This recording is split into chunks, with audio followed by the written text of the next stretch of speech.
fooqaqa dhaadheer ayaa dhulka ka hoos maray, dad badan ayaa la la'yahay ilaa ay haatan meel ay jaani cirib dhigeen. baabuurta qaar ee ku jiray baakinada baabuurta keligood ay iska dul sabeynayaan sida boog 40 baalla ah dusha sare ee daadadka.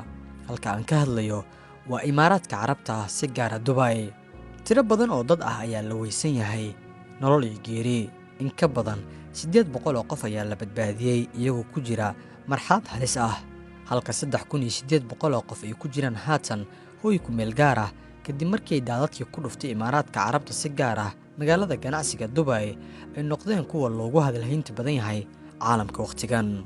si aan kula wadaagno wararka ugu dambeeya ee la xiriira dhacdadan dunida oo dhan ay hadal hayso waqti xaadirkan, like sar muuqaalkan si uu u gaaro dad badan. inaad like sarto waxay kor u qaadaysaa dhaqdhaqaaqa page-keena amaba YouTube-keena ee fadlan like ka hilmaamin si aad inoogu dhiirigeliso. haddii ay tahay markii kugu horreysay oo aad YouTube-ka inaga daawanayso, fadlan subscribe saar oo gambaleelka furo.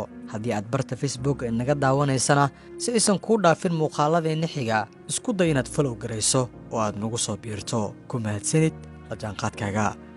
sida lagu qoray bogga hore ee jaraa'idada caalamka ama xitaa baraha ay bulshada ku kala warqaaday ee social media, tabinta ayaa ah in xaalad aan fiicnayn laga soo sheegayo Imaaraadka Carabta. roobab mihigaan ah iyo duufaano ayaa ku dhuftay dalkan bari ahaa lama degaanka. duufaanada xoogga badan ee daadadka qulqulaya ayaa burburiyay qaybo ka mid ah magaalada. hore ayaa loo sii saadaalinayay in daadad iyo duufaano ay ku soo wajahan yihiin Imaaraadka Carabta. muuqaalada iyo sawirada laga soo qaaday goobaha sida daran ay daadadku ugu dhufteen waxay muujinayaan burburka goobo ganacsi iyo guryo waaweyn. gawaarida qaar ayaa iska dul sabeynaya biyaha korkooda. inta ugu badan dadku waxay u baxsadeen goobaha taagaga ah ee cabirkoodu uu sarreeyo si ay u badbaadaan.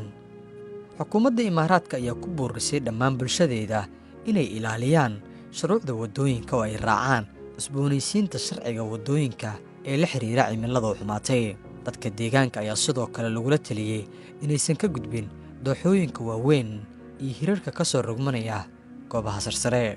waddooyin dhowr ah oo muhiim u ahaa Imaaraadka Carabta ayaa la xiray ama la leexiyey sabab la xiriirta roobab lixaad leh iyo dabaylo ba'an oo ka dhigay deegaanada qaar kuwa aan xitaa weligood lagu noolaanin. arbacadii la soo dhaafay ayaa ahayd markii lagu baraarugay roobab culculus, hilaac meel walba ka imaanaya iyo dabaylo xooggan, kuwaasi oo si dhab ah u burburiyey wax walba oo ka hor yimaada. goobaha waxbarashada sida jaamacadaha iyo iskuullada ayaa maamulkooda la siiyey ogolaansho inay albaabada isugu dhuftaan goobahooda waxbarasho inta ay xaaladani jirto. roobabka lixaadda leh waxay keeneen inay joogsadaan isku socodka gaadiidka. biyaha ayaa galay dukaamadii waaweynaa iyo meelaha baabuurta la dhigto, waxaana wax walba ku jira baqaaradaasi ay hadda yihiin kuwa waddooyinka lagu arki karo iyagoo biyaha iska dul sabeynaya. wadar ahaan 3897 qof ayaa la dejiyey hoy ku meel gaara oo ku yaala Sharjah iyo Fujairah, waxa ayna sii joogi doonaan dadka halkaasi ilaa guryahooda loo arko inay ku badbaadi karaan oo ay dib ugu noqon karaan.